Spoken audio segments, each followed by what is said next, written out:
तो नमस्कार समस्त को आउ गोटे नुआ भिडियो समस्त को स्वागत करुच्ची। आज्ञा जदि आपण मानकर घरे गैस सिलेंडर रही ताहले निश्चिंत भाव में ये भिडियोटी को आपण माने शेष पर्यंत देखंतु कि जदि आपण मानक घरे गैस सिलेंडर रही आपण माने जानिछंती गैस सिलेंडर आज्ञा केते विपदपूर्ण जेतिकी विपदपूर्ण सेतिकी सहजपूर्ण भी हैला। तो सेतिपई कहूची गैस सिलेंडर तो आपण माने जानिथिबे गोटे दिन रे गोटे नियम आसुची।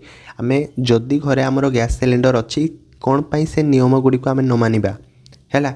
कौन पाई से नियम गुड़ी को आम न मानिबा जदि आज्ञा नियम गुड़ी को न मानिबे आपण माने भी हैरान हेबे केही भी बंचै पारिबे नै। मु निश्चिंत भाव में कहबी ए वीडियो माध्यम रे। तो सेतिपई कहूची वीडियो को शेष पर्यंत देखंतु संपूर्ण जिनस वर्तमान आपण माने जानिबा को पाइबे। ताले डेरी करबानी तो वर्तमान आम वीडियो को आरंभ करवा। ता पूर्व जदि आपण माने मो चैनल को प्रथम थर पे आसीचंती तो निश्चिंत भाव में आज्ञा चैनल को सब्सक्राइब करिकि रखि थांतु। तो जेतेबेले भी जे कोनोसी जिनसर सूचना आसीबो आपण मानकर मोबाइल फोन को संगे संगे पहुँची पारिबो।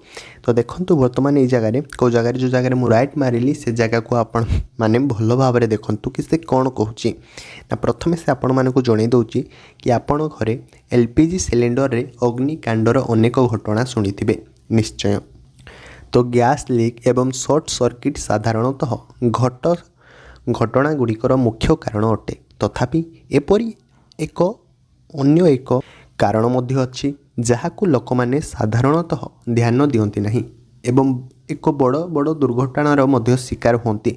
तो से विषय रे वर्तमान आमे जानिबा। देखंतु वर्तमान ए जगह रे कौन कहूँ एक्सपायरी सिलेंडर मध्य निया लागे हैला। एक्सपायरी सिलेंडर आज्ञा कौन से विषय वर्तमान आमे जानिबा हैला। जेमिति मेडिसिन रे हेउ दुकान रु जे कोनोसी आमे कौन ना द्रव्य आणुचंती आसबा जेते सबू जिनस दुकान रो मध्य आणुचंती जेमिति सबू जिनसर एक्सपायरी डेट अछि आज्ञा सिलेंडर रो भी मध्य सेमिति एक्सपायरी डेट अछि। आपण माने ए जिनस प्रथम रे मु आपण मानकु बुझेई दउची आपण माने बुझंतु। देखंतु कि ए जगह रे कोन कहूची टिके अपेक्षा करंतु। अग्निशम विभाग रो अधिकारी अनुजाई रसोई घरे निया लागिबार एक प्रमुख कारण हेउची एलपीजी सिलेंडर रो एक्सपायरी। अन्य एक आइटम परी एलपीजी सिलेंडर रे मध्य एक निर्दिष्ट समय सीमा अछि। एही अवधि अतिक्रम करिवा परे सिलेंडर गुड़िक पुराणा हो जाए एवं गैस रो चाप सही पारे नहीं जहाँ उत्ताप किंबा अग्नि निकट में अनेक थर विस्फोरण मध्य हुए आपण माने जानि परिले। तो कौन आमे वर्तमान नियम मानिबा से विषय रे वर्तमान मु आपण मानकु जणेबी आपण माने जानंतु। तो देखंतु वर्तमान एठी कौन कहा जाउची ना सिलेंडर रो ऊपर लिखा होई थाए एक्सपायरी डेट। हाँ आज्ञा आपण माने जानिछंती कि सिलेंडर रो ऊपर आज्ञा गोटे एक्सपायरी डेट लिखा जाय थाए। आपण मानको घरे जदि अछि ताले वर्तमान जाय कि देखंतु कि एक्सपायरी डेट आपण मानकर लिखा होईची ना नाही। मु आपण मानको देखै दोची फोटो माध्यम रे भी आपण माने देखंतु हैला।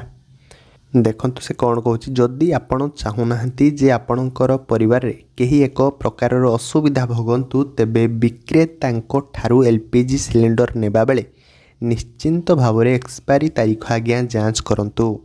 एही तारीख सिलेंडर ऊपर भाग रे आज्ञा लिखा जाई थाए। जदि आपण सेठारे सावधानतार सहित देखंती आपण ए बी सी किंबा डी रु एक नंबर मध्य लिखा जाइथिबा मध्य देखंती। आहुरी मध्य सेही संख्या सामनारे 22, 23, 24 किंबा अन्य कौनसी तारीख मध्य लिखा जाइथिबो ए विषय भी मध्य आपण माने जानती। तो आपण माने जानिले कि तो तार परवर्ती सूचना आपण माने देखंतु। तो देखंतु ए जगह रे से कौन कहूची संख्या गुडी को एहीपरि बुझंतु। तो केउ परि आमे एक्सपायरी डेट रो जो संख्या गुडी को अछि तो केमिति आपण माने बुझिबे जानंतु। आपण जानंती जे प्रति वर्ष 12 मास थाए। एपरी परिस्थिति रे इंग्राजी रो 4टी अक्षर 3 मास को रिप्रेजेंट करे।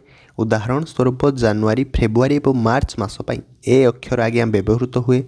अप्रैल, मई, जून मास पई बी अक्षर व्यवहृत हुए एवं सी अक्षर पई आज्ञा जुलाई, अगस्त एवं सेप्टेम्बर पई डी अक्षर, अक्टोबर पई नवेम्बर, डिसेम्बर डी अक्षर आज्ञा व्यवहृत हुए। एवं आपण माने एही अक्षर गुड़ी को आज्ञा अनुसरण करुथिबा संख्या गुड़ी को ही वर्ष को सूचई थाए बोली से कहूची।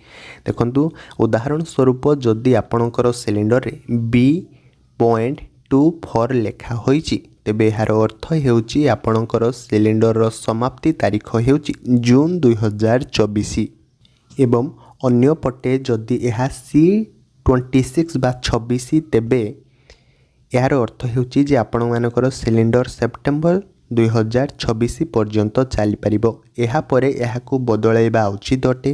यार डेट शेष होगा पर न बदलाइले विस्फोरणर आशंका मध्य बढ़ी जाए बोली कहुच्छी।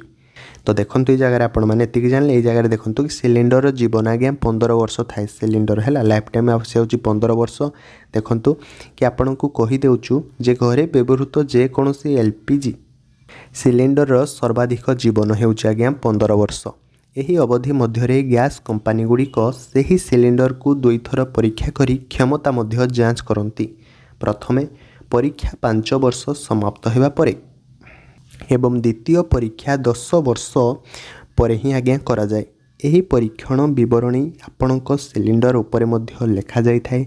जदि उभय तारीख अतिक्रम कर सारी तेबे आपण सही सिलिंडर नेबाकू मना करदेबा मध्य उचित अटे बोली कहुच्छी। तो आपण मैंने जानिले एतिकी आज्ञा मु आशा करी कि वर्तमान आपण मैंने संपूर्ण जिनस जानी पारिथिबे कि सिलिंडर एक्सपायरी विषय है।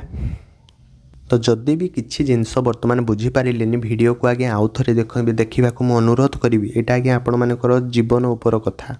घरे जदि सिलिंडर अच्छी ताहले यही जिनस जानिबा आज्ञा निश्चिंत भाव में आवश्यक है। तो वीडियोटी को एतिक अनुरोध करी बहुमात्रा शेयर करूँ जो मैंने कि विषय में किसी जानी नथिबे से किसी जानवाक पाइबे और किसी शिखा पाइबे।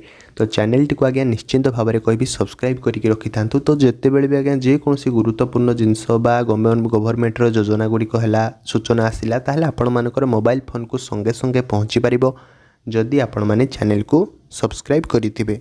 ताले रहुची आउ गोटे वीडियो रे आपण मानक सह पुणी देखा हबो। जय जगन्नाथ।